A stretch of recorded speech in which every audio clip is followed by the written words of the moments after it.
नमस्कार दोस्तों, कैसे हैं आप? आई होप अच्छे होंगे। आज के दिन देखिए 67वीं बीपीएससी की परीक्षा संपन्न कराई जा चुकी है और हम इसका जो है पूरा 150 प्रश्नों का सलूशन लेके आए हैं और 100% ऑथेंटिक है। फिर भी उसके बाद ह्यूमन एरर के वजह से अगर कोई भी प्रश्न में आपको कोई भी डाउट है तो आप कमेंट बॉक्स में इसको ज़रूर लिखिएगा। हम इसको कंफर्म करके पिन कमेंट में इसको फिर से डाल देंगे। तो पूरे 150 प्रश्नों का सलूशन यहाँ पे दिया जाएगा और इस वीडियो को ज़्यादा से ज़्यादा लोगों तक शेयर करिए, चैनल को सब्सक्राइब करिए और नई वीडियो पाने के लिए नोटिफिकेशन बेल ज़रूर दबाएं। चलिए स्टार्ट करते हैं। पहला क्वेश्चन है, वॉशिंग मशीन का कार्यकारी सिद्धांत क्या है? तो इसका कार्यकारी सिद्धांत क्या हो जाएगा? अपकेंद्रण। आपका जो भी सेट हो आप क्वेश्चन को बस मैच करते हुए चलिएगा। आगे पीछे होंगे, ऑप्शंस भी आगे पीछे हैं तो देख के आप आंसर को सुनिएगा, ना कि ABCD। तो अपकेंद्रण, ठीक है। अगला प्रश्न है, प्रकाश की गति निम्न में से किस माध्यम में न्यूनतम होगी? तो न्यूनतम किस में होगी? कांच में। अगला प्रश्न है, निम्नलिखित में से कौन सी सदिश राशि नहीं है? तो गति हमारी जो है वो सदिश राशि नहीं है। अगला प्रश्न है, यदि धरती के घूमने की गति बढ़ा दी जाए तो भूमध्य रेखा पर पिंड का वजन क्या होगा? तो पिंड का वजन क्या होगा ये बताना है हमको। तो इसका आंसर हो जाएगा बढ़ जाएगा। अगला प्रश्न है, 5वें नंबर का प्रश्न है, गति को सर्वप्रथम किसने परिभाषित किया था? तो ये किया था गैलीलियो ने। गति को परिभाषित किया था गैलीलियो ने। किस नियम के अनुसार समान ताप और दाब सभी गैसों के निश्चित आयतन के अणुओं की संख्या समान होती है? तो 6वें का आंसर हो जाएगा ऑप्शन नंबर डी, यानी कि आवोगाद्रो का नियम। आवोगाद्रो का नियम। अगला प्रश्न है, आपेक्षिकता का सिद्धांत इनमें से किस वैज्ञानिक ने प्रस्तुत किया था? तो आपेक्षिकता का सिद्धांत दिया था अल्बर्ट आइंस्टीन ने। अगला प्रश्न है, एक संवाहक के तापक्रम परिवर्तन के कारण इसमें विभव परिवर्तन होता है, तो इस घटना को क्या कहते हैं? इस घटना को कहते हैं सीबेक प्रभाव। पढ़ते हैं अगले प्रश्न की तरफ। अगला प्रश्न है हमारा, आवर्धक कांच में किस प्रकार का लेंस प्रयोग किया जाता है? तो ये किया जाता है उत्तल लेंस का। अगला प्रश्न है, चुंबकत्व का अनुचुंबकीय सिद्धांत निम्न में से किसके द्वारा प्रदर्शित होता है? चुंबकत्व का अनुचुंबकीय सिद्धांत किसके द्वारा प्रदर्शित होता है? तो वो होता है लोहे। आंसर हो जाएगा हमारा लोहा, नहीं सॉरी, लोहा, निकेल, पारा, प्लेटिनम। ऑप्शन नंबर ई इसका सही आंसर हो जाएगा, ऑप्शन नंबर ई, ठीक है। अगला प्रश्न है 11 नंबर, परमाणु के नाभिक में कौन से मूल कण होते हैं? तो होते हैं प्रोटॉन और न्यूट्रॉन। अगला प्रश्न है, जिस धातुकर्म प्रक्रिया के अंतर्गत धातु मिश्रित अवस्था में पाई जाती है उसको क्या कहते हैं? तो प्रगलन, प्रगलन कहते हैं उसको। अगला प्रश्न है 13 नंबर, निम्न में से कौन से पीतल के घटक हैं? तो पीतल के घटक कौन कौन से हैं? तो जस्ता और तांबा। ऑप्शन नंबर ए, जस्ता और तांबा। अगला प्रश्न है, निम्नलिखित में से अनबुझा चूना किसे कहते हैं? तो CaO को, CaO को। 15 नंबर क्वेश्चन है, जंग लगे लोहे के वजन में निम्न में से कौन सा परिवर्तन होता है? तो इसे बताना है क्या परिवर्तन होता है यदि जंग में लोहे में जंग लग जाता है तो ये पहले बढ़ता है और फिर घटता है। Option number C. अगला प्रश्न है, निम्न में से किसे श्वेत धातु कहते हैं? तो श्वेत धातु किसको कहते हैं? प्लेटिनम को। 16 का आंसर हो जाएगा सी। बढ़ते हैं अगला क्वेश्चन है, उत्कृष्ट धातुओं के संदर्भ में निम्न वाक्यों पर विचार कीजिए। तो उत्कृष्ट धातुएं प्रकृति में शुद्ध रूप से पाई जाती हैं, ठीक है। दूसरा है, यूरेनियम और सीसा उत्कृष्ट धातु के उदाहरण हैं। तो 17 का आंसर हो जाएगा ए, केवल एक सही है हमारा, ठीक है। उत्कृष्ट धातुएं प्रकृति में शुद्ध रूप से पाई जाती हैं, यही सही है।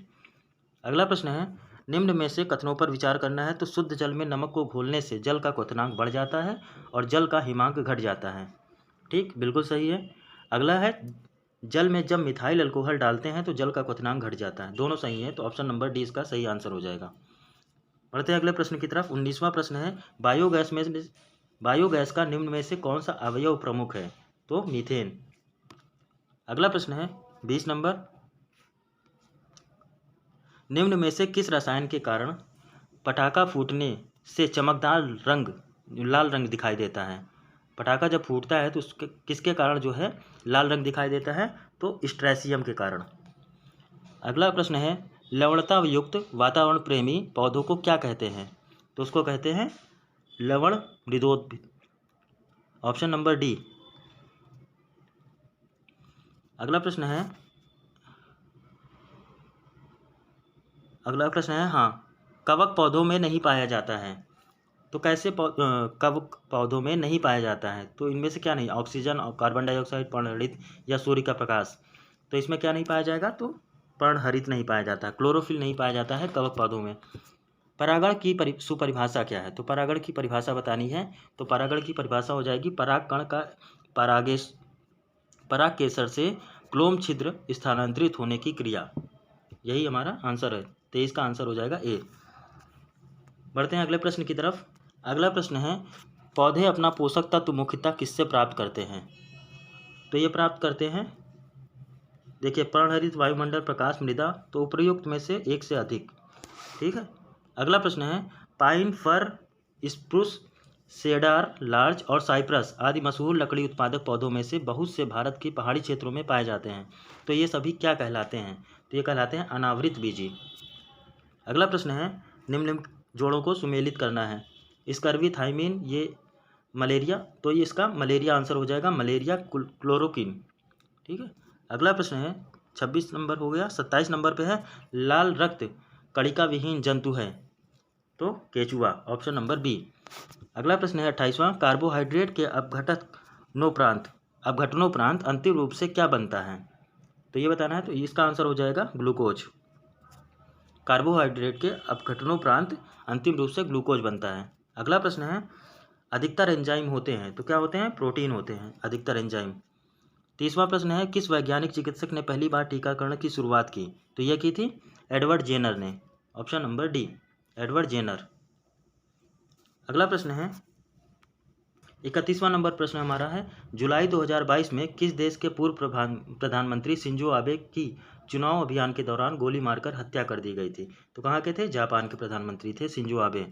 अगला प्रश्न है संयुक्त राष्ट्र महासभा ने बहुभाषावाद पर एक भारत प्रायोजित प्रस्ताव अपनाया जिसमें पहली बार किस भाषा का उल्लेख किया गया है? तो 32वें का आंसर हो जाएगा हिंदी। Option number D. अगला प्रश्न है यूक्रेन में रूस के सैन्य अभियानों पर यूक्रेन में रूस के सैन्य अभियानों पर चर्चा करने के लिए महासभा के आपातकालीन सत्र की अध्यक्षता किसने की? तो इसका आंसर हो जाएगा अब्दुल्ला शाहिद ने की थी। बढ़ते हैं अगले प्रश्न की तरफ। 34वां नंबर प्रश्न है भारत ने फरवरी 2022 में युद्ध प्रभावित यूक्रेन से भारतीयों को लाने के लिए किस मिशन के तहत लोगों को निकाला था? तो ऑपरेशन गंगा के तहत। अगला प्रश्न है हाल ही में चीन ने सक्तेंग वन्यजीव अभयारण्य के आसपास के क्षेत्रों पर अधिकारों का दावा किया है, यह दावा करते हुए कि यह एक विवादित क्षेत्र है। यह वन्यजीव अभयारण्य कहाँ स्थित है? तो ये स्थित है भूटान में। अगला प्रश्न है 36 नंबर का 2023 में G20 शिखर सम्मेलन की मेजबानी के लिए भारत के किस राज्य या केंद्र शासित प्रदेश को चुना गया है? देखिए इसका आंसर डी है, बट इसको सहयोगी राज्य के रूप में, केंद्र शासित या राज्य के रूप में रखा गया है। ठीक है, लेकिन इसको आप एक बार कंफर्म कर लीजिएगा, थोड़ा सा डाउट है। वैसे 99% उम्मीद है इसका आंसर दिल्ली ही होगा, फिर भी आप इसको डाउट में डाल सकते हैं। जैसे ही मुझे मिल जाएगा मैं इसको पिन कमेंट में डाल दूंगा, फिर से चेक कर लीजिएगा। बढ़ते हैं अगले क्वेश्चन की तरफ। 37वां नंबर प्रश्न है संयुक्त राष्ट्र शांति अभियानों के संदर्भ में निम्नलिखित कथनों पर विचार कीजिए। पहला है संयुक्त राष्ट्र संघ शांति रक्षक बल का प्रयोग केवल आत्मरक्षा के लिए करते हैं। शांति स्थापना अभियान केवल संयुक्त राष्ट्र सुरक्षा परिषद के प्रस्ताव में वापस लिया जा सकता है, और ये शांति अभियानों के तहत सबसे बड़ा। देखिए ये क्वेश्चन भी डाउटेड है, इसको भी हम बाद में सॉल्व करेंगे, इसका आंसर अभी मिल नहीं पाया है। अगला प्रश्न है हाल ही में किस देश ने संयुक्त अरब अमीरात के साथ एक मुक्त व्यापार समझौते FTA पर हस्ताक्षर किया है? तो वो देश है हमारा इजराइल। अगला प्रश्न है आर्कटिक की जलवायु की निगरानी के लिए किस देश ने अपना पहला उपग्रह आर्कटिका M लॉन्च किया है? तो ये लॉन्च किया गया है रूस के द्वारा। अगला प्रश्न है 40 नंबर T20 इंटरनेशनल में 3000 रन पार करने वाले पहले खिलाड़ी कौन है? तो विराट कोहली। अगला प्रश्न है कोविड-19 टीकाकरण की को सुनिश्चित करने के लिए शुरू किए गए अभियान का नाम क्या है? तो हर घर दस्तक अभियान 2.0। 40 का आंसर हो जाएगा ए। अगला प्रश्न है 43 नंबर क्वेश्चन है, भारत के 75वें स्वतंत्रता दिवस के अवसर पर किसने हर घर तिरंगा अभियान शुरू किया? तो ये केंद्र सरकार ने स्टार्ट किया था, हर घर तिरंगा अभियान। अगला प्रश्न है, केंद्र की नई शिक्षा नीति को लागू करने की प्रक्रिया शुरू करने वाला देश का पहला राज्य कौन सा बन गया है? तो नई शिक्षा नीति लागू करने वाला कौन सा राज्य है पहला? तो वो हो जाएगा हमारा 44 का आंसर हो जाएगा उत्तराखंड। 45 नंबर क्वेश्चन हमारा, देखो कुछ प्रश्न जो है वो क्लियर नहीं है, तो आप ध्यान से सुनते रहिएगा बात को, तो आपको कठिनाई नहीं होगी चेक करने में। भारतीय राज्य और उनके राज्यपालों के जो है मैच द फॉलोइंग है। तो राजस्थान के राज्यपाल, उत्तर प्रदेश, पश्चिम बंगाल और गुजरात, तो इसमें कौन सुमेलित है? तो 45 का आंसर हो जाएगा हमारा ऑप्शन नंबर ए, केवल 1 और 2 यही सुमेलित हैं, बाकी दोनों सुमेलित नहीं हैं। राजस्थान के कलराज मिश्र हैं और उत्तर प्रदेश की आनंदीबेन पटेल हैं। अगले प्रश्न में चलेंगे। 46 नंबर क्वेश्चन है, निम्न में से किस मंत्रालय या संगठन ने यूथ इंडिया रिपोर्ट 2022 जारी की है? तो 46वें का आंसर हो जाएगा ऑप्शन नंबर सी, MOSISPI, यानी कि सांख्यिकी और कार्यक्रम कार्यान्वयन मंत्रालय, मॉस्पी जिसे कहते हैं। ठीक है। अगला प्रश्न है, खबरों में नजर आने वाली एला बेनिल, वलारविन, श्रेया अग्रवाल और रमिता किस खेल से संबंधित हैं? एला बेनिल, श्रेया अग्रवाल और रमिता किस खेल से संबंधित हैं, ये बताना है हमें। तो 47वें का आंसर हो जाएगा बी, निशानेबाजी। अगला प्रश्न है 48 नंबर, हाल ही में अल्पसंख्यक मंत्रालयों का प्रभार किसे सौंपा गया है? तो ये सौंपा गया है स्मृति ईरानी को। 48वें का आंसर हो जाएगा ए। बढ़ते हैं अगले प्रश्न की तरफ। 49 नंबर प्रश्न है, भारत के 15वें राष्ट्रपति चुनाव के लिए संयुक्त प्रगतिशील गठबंधन यानी कि यूपीए के उम्मीदवार कौन थे? तो उनके उम्मीदवार थे यशवंत सिन्हा। एक तरफ द्रौपदी मुर्मू थी और यशवंत सिन्हा उनके अपोजिट थे। 49वें का आंसर हो जाएगा यशवंत सिन्हा। 50वें नंबर क्वेश्चन पे चलते हैं। अपने उपन्यास टूम ऑफ सैंड यानी कि रेत समाधि के लिए अंतर्राष्ट्रीय बुकर पुरस्कार प्राप्त करने वाली कौन है? तो गीतांजलि श्री। 50वें का आंसर हो जाएगा ए। 51 नंबर क्वेश्चन है, बिहार में किसे 2022 का दादा साहब फाल्के भारतीय टेलीविजन पुरस्कार, बिहार के संदर्भ में पूछ रहा है, और दादा साहब फाल्के टेलीविजन पुरस्कार किसे दिया गया है? तो दिया गया है दीप श्रेष्ठ को। 51 का आंसर हो जाएगा बी। 53 नंबर क्वेश्चन है, 52 का है कि बिहार के आर्थिक सर्वेक्षण 2021-22 के अनुसार वर्तमान में राज्य का शहरीकरण का स्तर क्या है?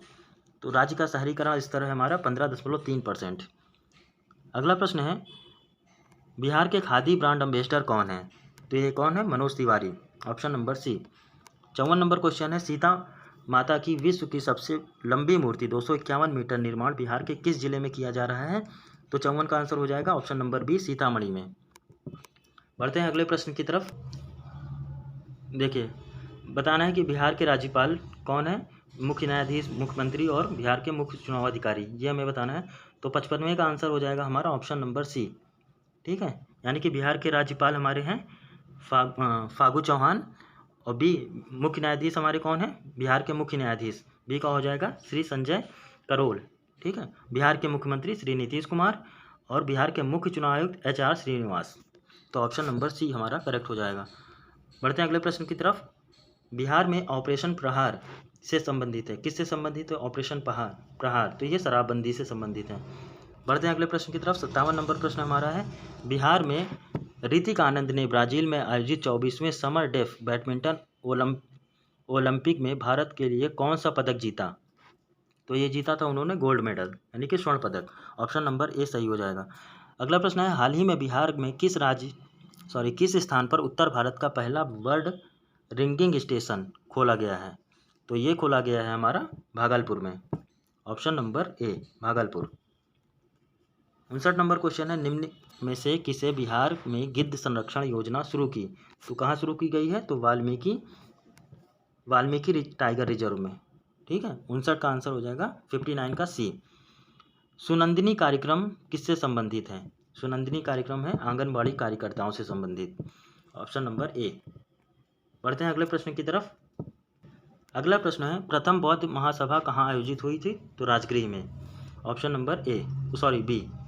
अगला प्रश्न है, किस गुप्त शासक ने अपने बड़े भाई की हत्या कर सत्ता प्राप्त की थी? तो 62 का आंसर हो जाएगा ऑप्शन नंबर सी, चंद्रगुप्त द्वितीय। 63 नंबर क्वेश्चन है, वर्धन राजवंश की स्थापना किसने की थी? वर्धन राजवंश की स्थापना किसने की थी, ये बताना है हमें। तो ये की थी पुष्यभूति। ठीक है। 64 नंबर क्वेश्चन है, रोमन साम्राज्य से व्यापारिक संबंध किसने स्थापित किया था? तो ये स्थापित किया था चेरा ने। अगला प्रश्न है, मुस्लिम शासक जिसका साम्राज्य दार उल इस्लाम एक भाग माना जाता है, ठीक है, तो ये माना जाता है किसका? 65 का आंसर हो जाएगा ऑप्शन नंबर डी, नासिरुद्दीन को। अगला प्रश्न है, इनमें से किसने खलीफा की शक्ति का विरोध किया था? तो ये किया था अलाउद्दीन खिलजी ने। बढ़ते हैं अगले प्रश्न की तरफ। 67 नंबर क्वेश्चन है कि तुगरिल खां जो था किसके शासनकाल के दौरान उन्होंने विद्रोह किया था? तो 67 का आंसर हो जाएगा ऑप्शन नंबर ए, बलबन। तो तुगरिल खान ने किसके शासनकाल के दौरान विद्रोह किया था? तो बलबन के शासनकाल में। अगला प्रश्न है, सर्वप्रथम किस मुगल शासक ने ब्रिटिश के विरुद्ध संघर्ष किया था? तो ये इसका आंसर हो जाएगा हमारा option number B, Aurangzeb. 69 number question है, निम्न में से कौन से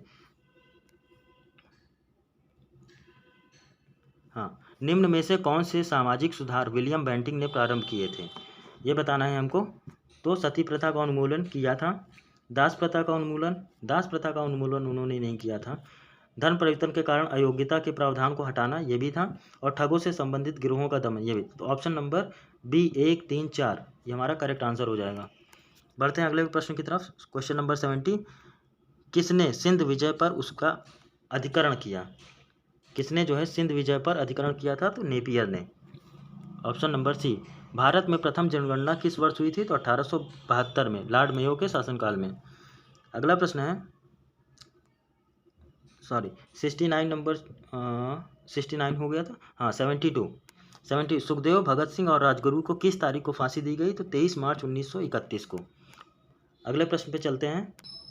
73 नंबर हमारा प्रश्न है, महात्मा गांधी द्वारा 1940 में प्रारंभ किए गए व्यक्तिगत सत्याग्रह के तीसरे सत्याग्रही कौन थे? तो देखिए, पहले तो विनोबा भावे, दूसरे जवाहरलाल नेहरू और तीसरे हमारे ब्रह्मदत्त थे। अगला प्रश्न है, भारत छोड़ो आंदोलन के दौरान खुफिया रेडियो किसके द्वारा प्रारंभ किया गया? तो Usha Mehta, option number A. अगले प्रश्न पे चलेंगे, मगध शासक बिंबिसार का चिकित्सक कौन था? तो जीवक था, ऑप्शन नंबर सी। अगला प्रश्न है, बिहार में तुर्क सत्ता का वास्तविक संस्थापक कौन था? तो इसका वास्तविक संस्थापक हमारा था इब्न बख्तियार खिलजी। ठीक है, 76 का आंसर हो जाएगा बी। अगला क्वेश्चन है, बिहार के प्रथम भारतीय गवर्नर कौन थे? तो ये थे Satyendra Prasad Sinha, option number A. ये हमारे बिहार के प्रथम गवर्नर थे। 78 नंबर क्वेश्चन है, संथाल विद्रोह के नेता कौन थे? तो ऑप्शन नंबर बी, सिद्धू और कान्हू। अगला प्रश्न है, बिहार का चौरी विद्रोह, देखिए चौरी गलत लिखा हुआ है, चोर विद्रोह था वो। ठीक है, तो चौरी विद्रोह कब हुआ? तो 1798 में। ठीक, 79 का आंसर हो जाएगा हमारा option number C. 80 number question है हमारा, बिहार किस वर्ष उड़ीसा को बिहार से कब अलग किया गया? तो 1936 में, option number B. 81 number question पे चले, तो क्या है कि सौर मंडल का प्रधान आकाशीय पिंड कौन सा है? तो सूर्य है। अगला प्रश्न है, पृथ्वी की आंतरिक परत निफे के निर्माण में किस तत्व की प्रचुरता पाई जाती है? तो देखिए, निफे मतलब NiFe, निकेल और फेरस, यानी कि निकेल और फेरस। ठीक है। अगला प्रश्न है, भौगोलिक अपर्दन चक्र की संकल्पना इनमें से किसके द्वारा प्रस्तुत की गई थी? तो डेविस के द्वारा अपर्दन चक्र की संकल्पना जो है दी गई थी। अगला प्रश्न है, गरजने वाली चालीसा, क्रुद्ध पचासा, चीखने वाली साठा और पवने पृथ्वी के किस गोलार्ध में चलती हैं? तो ऑप्शन नंबर बी, दक्षिणी गोलार्ध में। ठीक है, 84 का बी। 85 नंबर क्वेश्चन हमारा है, सारगैसो सागर एक हिस्सा है, तो किसका है? नॉर्थ अटलांटिक ओशियन यानी उत्तरी अटलांटिक महासागर का। अगला प्रश्न है, भारत और चीन के बीच सीमा रेखा को क्या कहते हैं? तो McMahon Rekha, option number A. अगला प्रश्न है, राजस्थान में बहुत कम वर्षा होती है, क्यों? तो ये बताना है। तो इसका पहला ही आंसर सही हो जाएगा, मानसून इस क्षेत्र में पहुंचने में असफल रहता है। बढ़ेंगे अगले प्रश्न की तरफ। रहा है कि भारत में बाघ परियोजना 1973 में चालू की गई थी। ठीक है। दूसरा है, वर्ष 2022 में राष्ट्रीय जैव विविधता दिवस मनाया गया, जिसकी विषय वस्तु क्या ठीक, कि सभी जीवन के लिए एक साझा भविष्य का निर्माण करना। तीसरा है बाघ परियोजना, बाघों को संरक्षित करने का एक कार्यक्रम है। तो 88 का आंसर हो जाएगा हमारा ऑप्शन नंबर डी। 1, 2, 3 तीनों सही है हमारे। अगला प्रश्न है, करेवा किस प्रकार की खेती के लिए प्रसिद्ध है? तो करेवा जम्मू कश्मीर से आप पता चल जाएगा कि वहाँ की मिट्टी झेलम के जो है अवसादों से इकट्ठा की जाती है, तो केसर की खेती के लिए प्रसिद्ध है। अगला प्रश्न है, भारत का कौन सा राज्य थोरियम उत्पादन के लिए अग्रणी है? तो केरल राज्य, ऑप्शन नंबर ए। अगला प्रश्न है, अखबारी कागज उद्योग के लिए किस स्थान पर अवस्थित है? उद्योग किस में? तो नेपानगर में। 92 नंबर प्रश्न है, भारत में प्रथम कोयला खदान कहाँ खोदी गई? तो रानीगंज में, ऑप्शन नंबर बी इसका करेक्ट आंसर है। अगला प्रश्न है, भारत की जनगणना 2011 के अनुसार सबसे अधिक अनुसूचित जनजाति कौन सी है? देखिए इसका डाटा नहीं मिला है तो इसको डाउट में डाल दीजिए, अगर आपको मिला होगा तो आप कमेंट में इसको ज़रूर लिखिएगा। अगला प्रश्न है, बिहार राज्य का कुल भौगोलिक क्षेत्रफल क्या है? तो 94,163 वर्ग किलोमीटर, 94163 वर्ग किलोमीटर। बढ़ते हैं अगले प्रश्न की तरफ। अगला प्रश्न है, बिहार का शोक किस नदी को कहा जाता है? तो कोसी नदी को कहा जाता है। अगला प्रश्न है 96 नंबर का, बिहार के किस जिले में तेल्हाड़ कुंड जलप्रपात अवस्थित है? तो तेल्हाड़ कुंड जलप्रपात बताना है, तो ये है कैमूर में। अगला प्रश्न है 97 नंबर, एशिया की सबसे बड़ी एवं ताज़ा जल वाली गोखुर झील बिहार में कौन सी है? तो 97 का आंसर हो जाएगा कनबार झील, ऑप्शन नंबर बी।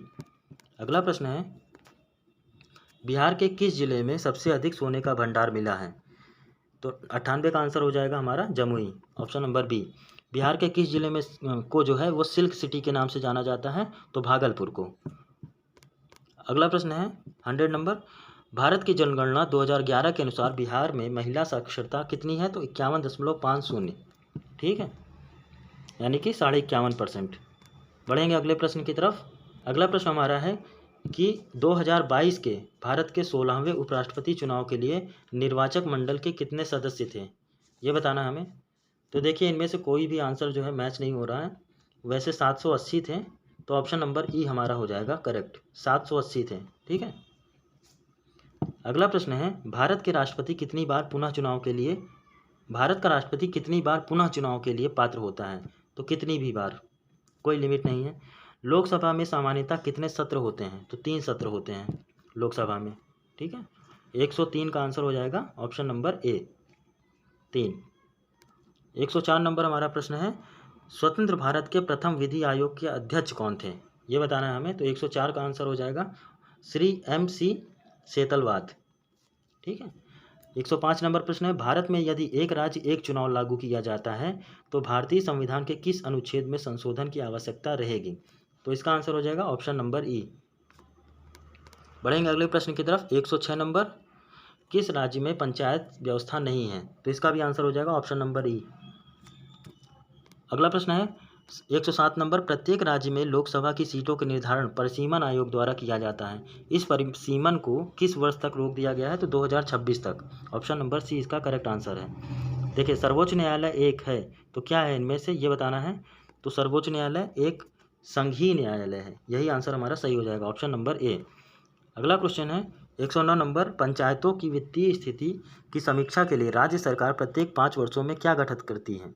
तो वित्त आयोग का गठन करती है। 109 का आंसर हो जाएगा ऑप्शन नंबर ए। सामुदायिक विकास कार्यक्रम का उद्देश्य क्या होता है?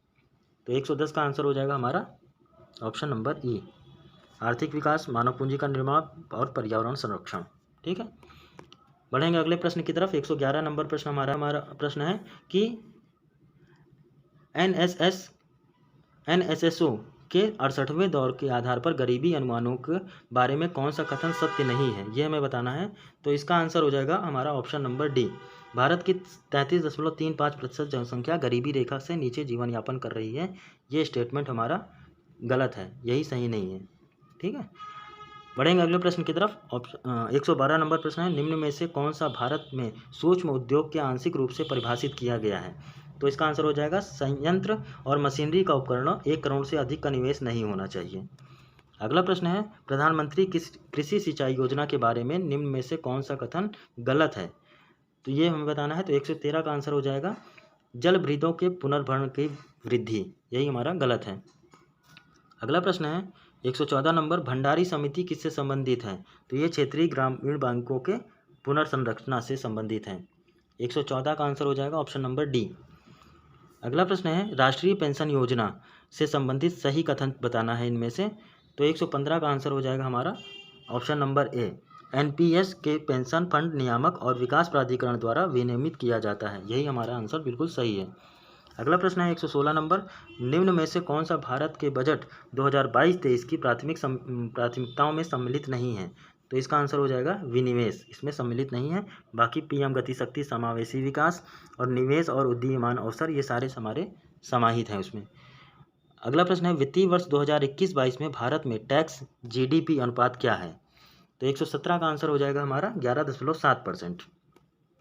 बढ़ेंगे अगले प्रश्न की तरफ। अगला प्रश्न है वस्तु वर्गीकरण और समूहों के अनुसार विश्वव्यापी निर्यातों में भारत का हिस्सा 2018 में कितना था? तो 118 का आंसर हो जाएगा हमारा ऑप्शन नंबर ए, 1.7%।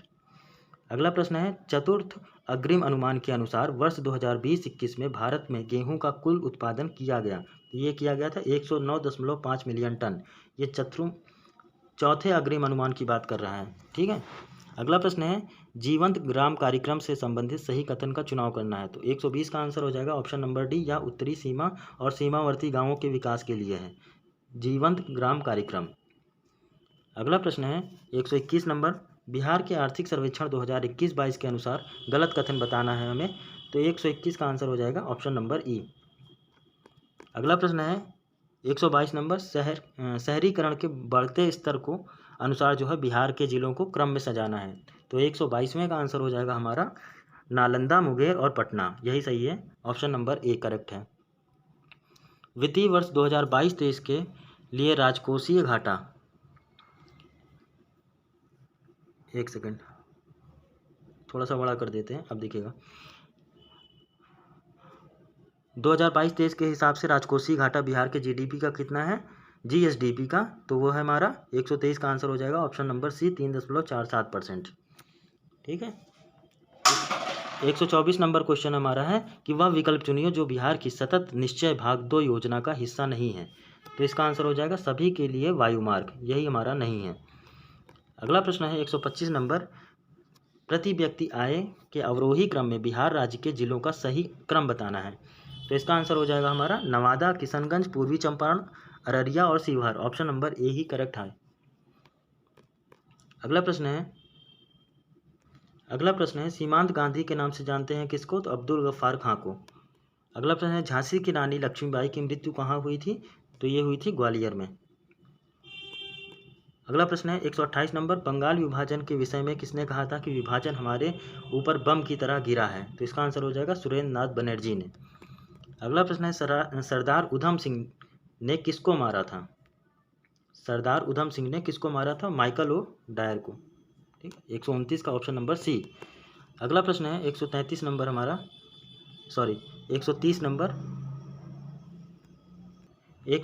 हमारा प्रश्न है बारदोली सत्याग्रह का सफल नेतृत्व किसने किया था? तो वो किया था वल्लभ भाई पटेल ने। अगला प्रश्न, इनमें से कौन 1946 में भारत भेजे गए कैबिनेट मिशन का सदस्य नहीं था? तो नहीं था हमारा रैमजे मैकडोनाल्ड इसका सदस्य नहीं था, बाकी क्रिप्स, अलेक्जेंडर और लॉरेंस हमारे सदस्य थे। अगला प्रश्न है 132 नंबर का, गांधी इरविन समझौता किस वर्ष हुआ? तो 1931 में। अगला प्रश्न है भारतीय राष्ट्रीय कांग्रेस ने किस सत्र में पूर्ण स्वाधीनता का प्रस्ताव पारित किया था? तो वो 1929 लाहौर अधिवेशन में। बढ़ते हैं अगले प्रश्न की तरफ। 134 नंबर प्रश्न है सुभाष चंद्र बोस ने निकोबार द्वीप को जो है नया नाम दिया था, क्या दिया था? स्वराज द्वीप।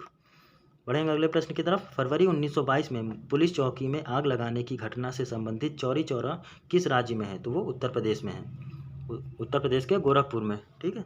136 नंबर प्रश्न है खुदीराम बोस ने किस स्थान पर किंग्सफोर्ड की हत्या का प्रयास किया था? तो 136वें का आंसर हो जाएगा मुजफ्फरपुर। अगला क्वेश्चन है आज़ाद दस्ता बिहार में किस आंदोलन के दौरान सक्रिय रहा? तो आज़ाद दस्ता रहा भारत छोड़ो आंदोलन के दौरान।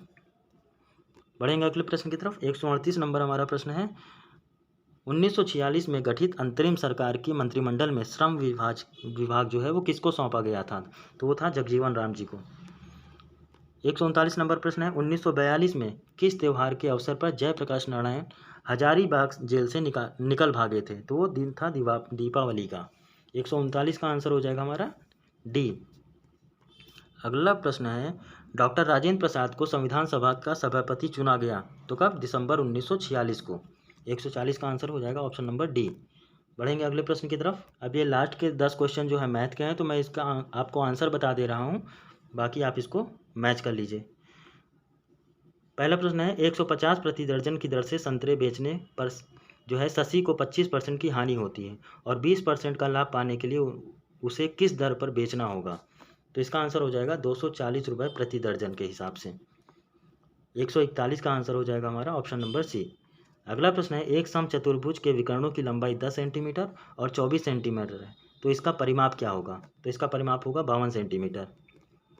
अगला प्रश्न है 143 नंबर का, 140 मीटर लंबी रेलगाड़ी 60 किलोमीटर प्रति घंटे की चाल से चल रही है और एक कुत्ता उसी दिशा में रेलगाड़ी के समांतर 18 किलोमीटर प्रति घंटे की चाल से दौड़ रहा है, तो रेलगाड़ी कुत्ते को पार कर लेगी, तो ये बताना है। तो 143 का आंसर हो जाएगा हमारा 12 सेकंड में, ऑप्शन नंबर सी।